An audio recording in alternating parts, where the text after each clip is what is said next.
So this one, this is the type of tracheostomy tube which Nora have. So the difference between these two is what? This one have inner can. This is what we call inner cannula. Okay, outer cannula. Some of the latest what do you call this tracheostomy tube nowadays, they don't have inner cannula.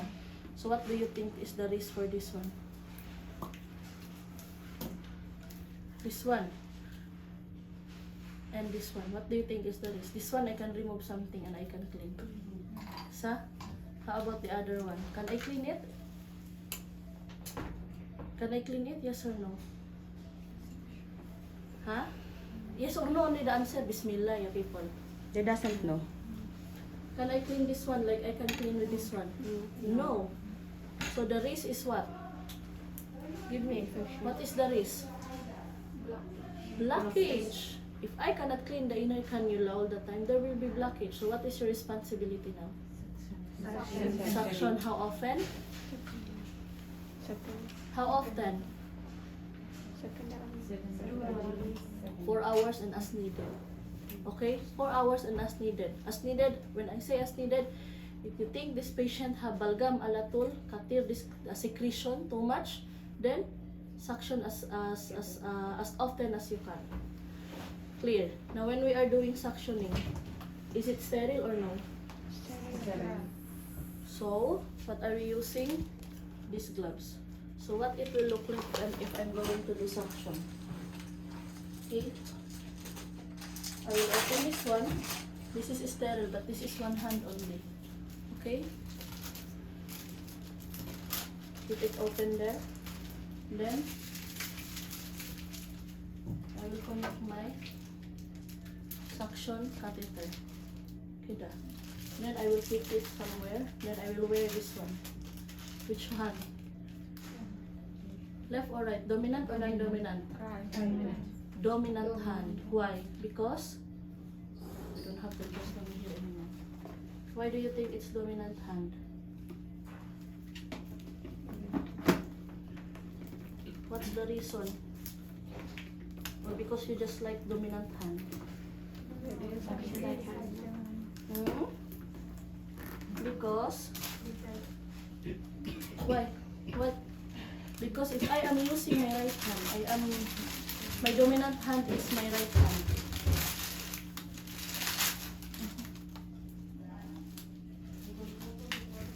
When you request this in the store, it's called examination gloves or dispo A gloves.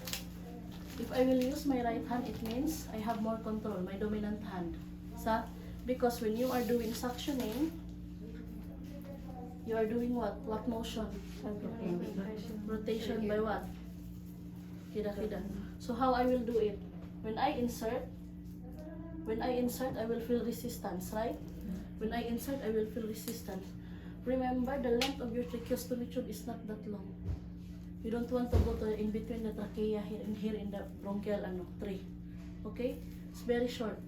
Once you insert, you will feel a resistance. It means you are touching already the inner layer of your trach. That's why sometimes you will see that there are some parts of your, when you suction, there are bleeding. Okay? It's because two things. Your pressure of your suction, and when you are doing like that, pushing the inner lining of your tracheal line. So when you insert, do we have pressure? Yes or no? No. So insert without pressure. I have resistance. What I will do? Withdraw at least 1 inches. Then this time I will do on off by rotating motion. How many seconds? How many seconds maximum? Huh? How many seconds can I suction within full minute? No. So it will be how many? Give me seconds only. I'm asking you for seconds. Time. How many seconds do you think? Huh? Don't answer me 60. I told you we cannot suction 1 full minute. The patient will die. 10. Less than 10 seconds you have to finish. Okay? Now, let's go with the, when you are this one, 2 types. This one you will not, Mama Nura have like this, Mafisa. Mafi. We are only using this one if we are training our patient to talk. Okay, if we want them to have to talk, they can talk, but this is a fenestrated. Okay, fenestrated, unfenestrated, with hole, without hole. Okay, that's the difference between the two. Now, for the suction pressure, I told you two things. Suction pressure when your patient have bleeding. If I am not mistaken, Ma'am Sai, one patient came here from ICU before, Unit 5. After 1 hour, patient went back to ICU because when they did the investigation, the suction pressure is 200. 200. This one. What is the suction pressure for this one? I-on mo nga, Taylor.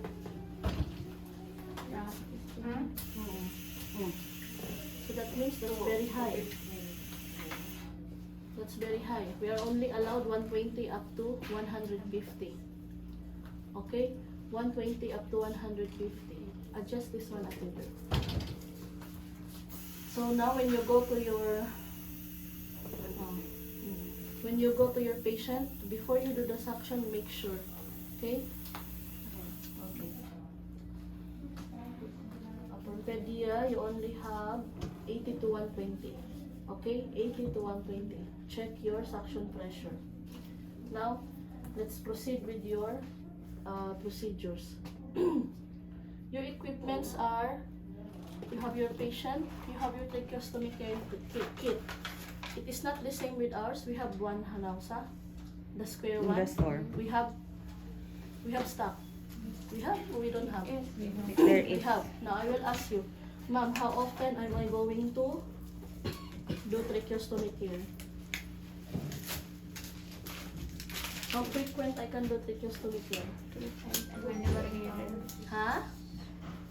How many? 2 times and whenever needed. 2 times in your shift or in your 24 hours? 24 hours. So it means I have to do tracheostomy care once in my shift. Okay? Usually as a routine, you will do it before you, during your afternoon care or your morning care. Now, I will tell you, should be, if I will endorse to Mona, I will endorse to her this patient, Nora. Sa? I will endorse to you, Nora. After I endorse to her, she will come with me in the bedside. What she will do? She have to check this one. Is it clean or no? Now, if it's not clean, I will not receive the patient. It should be like that. Next time, when you are receiving these 2 patients, 1, because Amarna, you cannot check, no. What is the significance of this one? Just being toxic, Ma'am Irish. Just I want to toxic my other staff. Why do you think I have to check this one? If I will receive this patient on my shift, morning shift today, I want to check this one. Why? Huh? Louder? Clean. I want to receive clean. Yes. Why? To reduce any infection. Infection is not our priority. You have airway. Blockage. At least in my 12 hours of shift, I am confident. Up until maybe I will have admission 9, I will give medicine. Maybe I can check the patient again at 10. So I am confident within these hours that I cannot check this patient. This is patent. Correct? Okay? Are we clear now? Are you gonna do this? Yes or no? Are you gonna do this? Yes or no? Louder. Yes. Louder? Yes. Yes. Very good. Okay? That's how we do it. Okay, now, what are we going to do? Perform hand hygiene. You have to wear your gloves. Not yet sterile. Okay? Now, you open this one. When you open, whatever the inside, this one we have hydrogen. The other one we don't have hydrogen. Okay? Now, when you are cleaning your tracheostomy, 2 things. You have to clean the stoma and you have to clean the inner cannula. Okay? First, what do you think we are going to clean? The stoma or inner cannula? Stoma. When I say stoma, it means this outside. Okay? First, clean the outside before the inside. Okay? Now, before we do the tracheostomy care, what we will do first for our patient? Position, suction. What else? Before you even suction the patient, what you will do? You have to give. You have to give what? Oh, Oxygen. You have to give oxygen to your patient. Okay, this one we always forget this one. When we go there, patient is coughing, a lot of suction. And then, for sure, with all of your heart and honesty, you are not doing it within less than 10 seconds. Huh? More than. Agree? Correct? More than 30 seconds. We did not 10 seconds. I mean, sorry. We did not hyperoxygenate the patient, and yet we are suctioning more than 10 seconds. Later on, you will have problem. Alhamdulillah, now we didn't experience any problem at all. This is not the correct practice. We are correcting this time. Okay? Assess the need for suctioning. Before you do tracheostomy care, suction.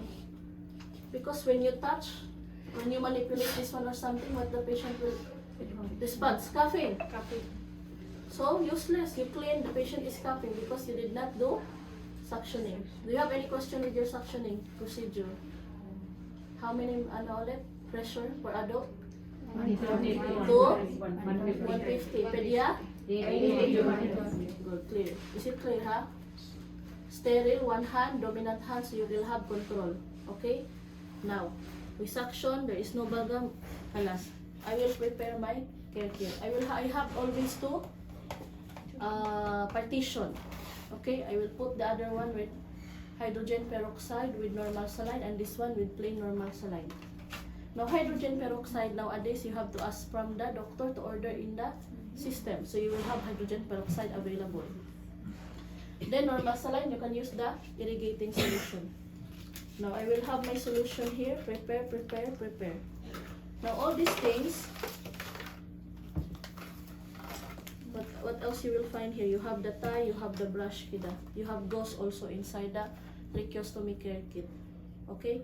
The gauze here you will usually find is the one with cut. Okay? But, okay, when you consume it already, it's not here anymore. This one. Like this. Mappy. Okay. Now, we'll start what?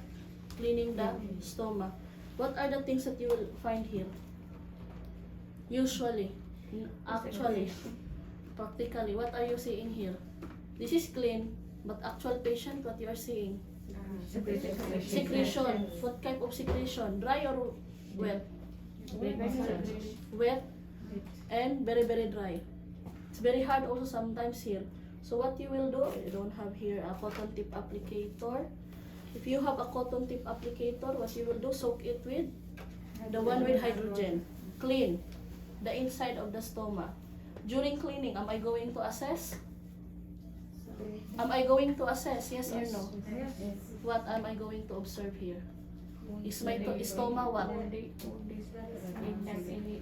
Intact. Very good. What else? Do I have pus?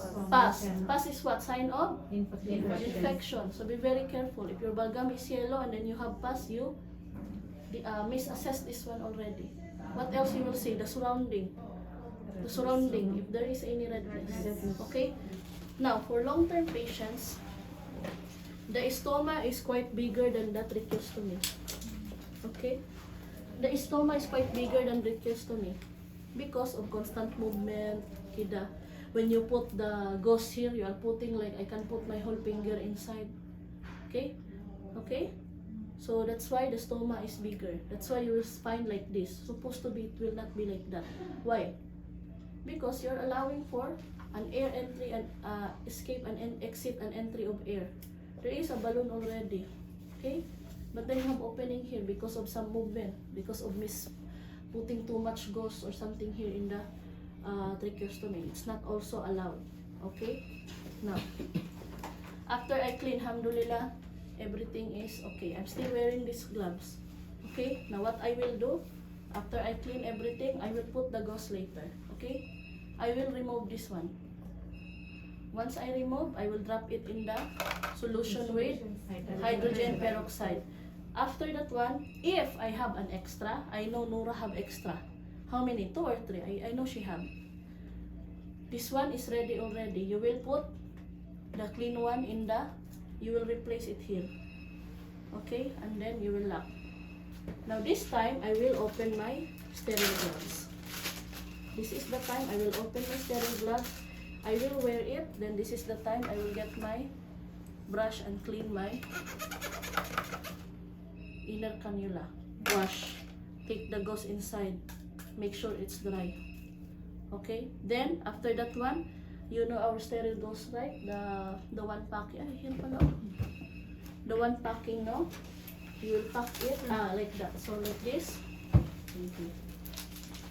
So, once it's clean, you are still sterile. Remember, you are still sterile. You cover this one. Okay, cover it correct properly and then put it in. When I endorse to Mona, the bedside, the clean tracheostomy is here for you to change in the morning. Like that. It's easy. Understand? Question. Now, ma'am, question. What if I don't have inner cannula? I don't have any replacement. Once I remove this one, I will put it here. Sa? In the hydrogen peroxide. I will return that. But I will return here. That trach mask. The oxygen of the patient. Sa? I will return. Still open like that. Leave it. No problem. Then that's the time I will wear my sterile gloves. Again, I will clean, wash, and dry. Then, that's the time I can return my inner cannula.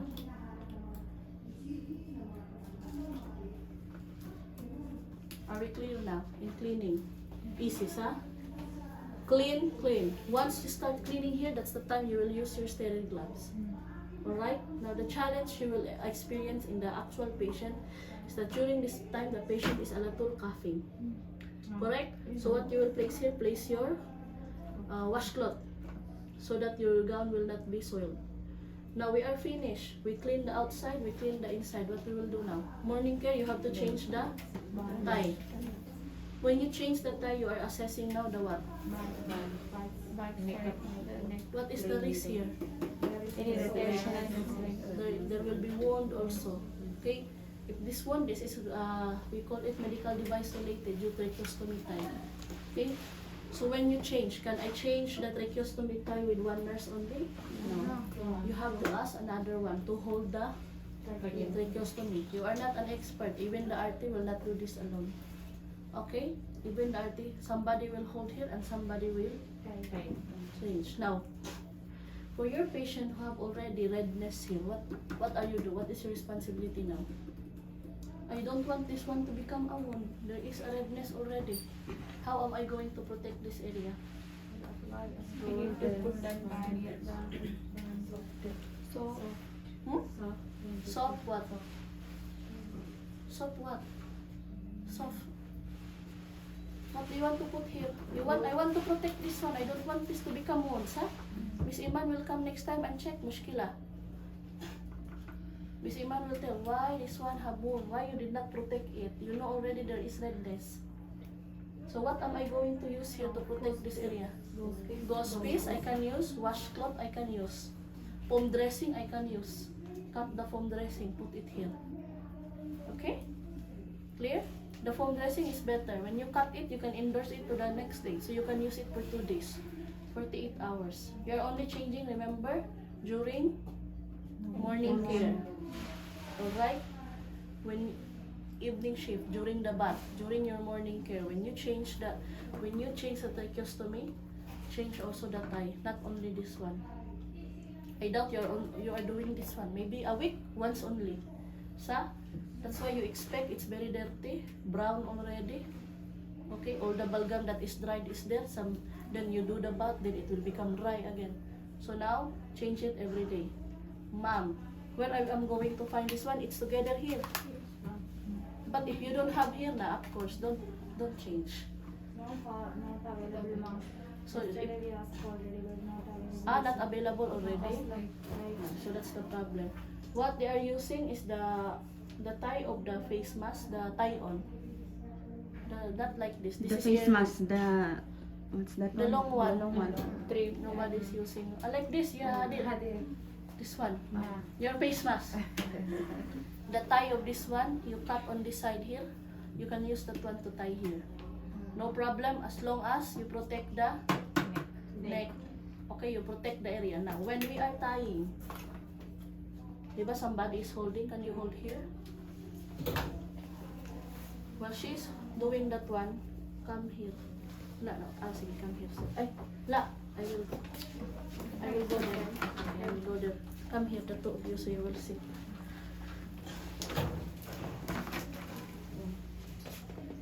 So I will insert this one on this side, right? Now what I will ask her what? Before I will tie this one, insert your two fingers here. Insert your two fingers here. So in that manner, even though if I will make it tight, I want to make it tight, sa? I am safe. I am safe because I asked her to put her two fingers there. I cannot tie at the same time put my two fingers there. You have your colleague, use her. Okay, she will not hold the cell phone and do the kida holding the cell phone and do the kida. So while she's doing like that, now I can tie it tighter. No problem. Because she is doing the two fingers on the other side. Now when you tie it, ribbon. Then cut this one, the excess. Then we are okay. After that one, remove. You can remove. Now, it's not too tight. Okay? Where is that? Now you have this one. Let's talk about this gauze that we are inserting here inside. Okay? We are not allowed to cut regular gauze. This one, you see how ugly the fibers and big the distance of this one. Once you cut it, small strands of this gauze will go inside here. It can cause blocking. Okay? Washcloth, we are not allowed to cut anything. Only if you will find something like this with separation already, that's the one you will use it. If not, what I will do, ma'am, this gauze, I will simply fold it. Like that. And this is the one I will use to insert here.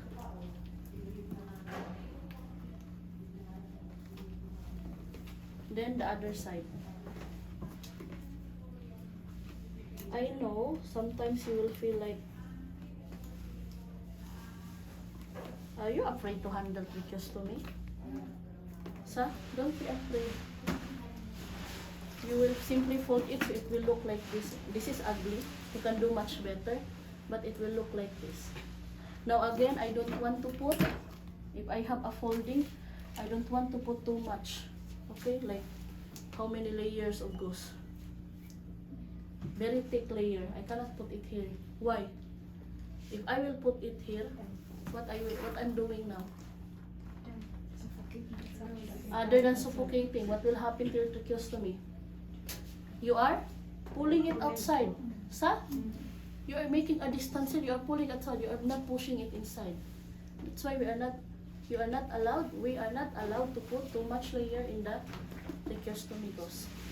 After that, your patient is okay, return everything. Kalas, do your aftercare. Are we clear? Do you have any question? Clarification with the procedure? Now you don't have what you call this, the tracheostomy care, right? How I will clean? You can use the cotton tip applicator with two with like this.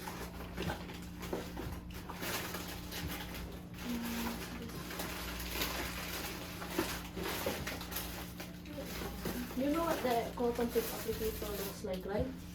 You know what it looks like? Like what? Like buds. Oh, like buds. So you will prepare that one with two like this. That is sterile, no problem. Okay. So you have two, normal saline and hydrogen. I don't have it. You have to improvise, yani. In the end, you cannot make a reason, ma'am, I cannot clean. We don't have tracheostomy. This one, make an OBR. Make an OBR. I know you will tell, ma'am, it's mapipaidan. Just make an OBR. This is the hospital process. Okay? You cannot complain something if you didn't make an official report. Then you can continue cleaning. Gauze, you have sterile gauze, no problem. You can use this one. You don't have inside. You have sa. This one you can take outside. You can improvise. Use your sterile gauze. Complete, clean it. Same procedure. Nothing is compromised. Everything is still sterile. Are we clear? Okay. Again, how many times I will do tracheostomy care tray? 2 times. It will be in the Morning care, PM shift, care. afternoon and morning. When am I going to change the tracheostomy tie? Every morning care. So again, when we are endorsing, what are we going to check? If very good. Any question? Clear, huh?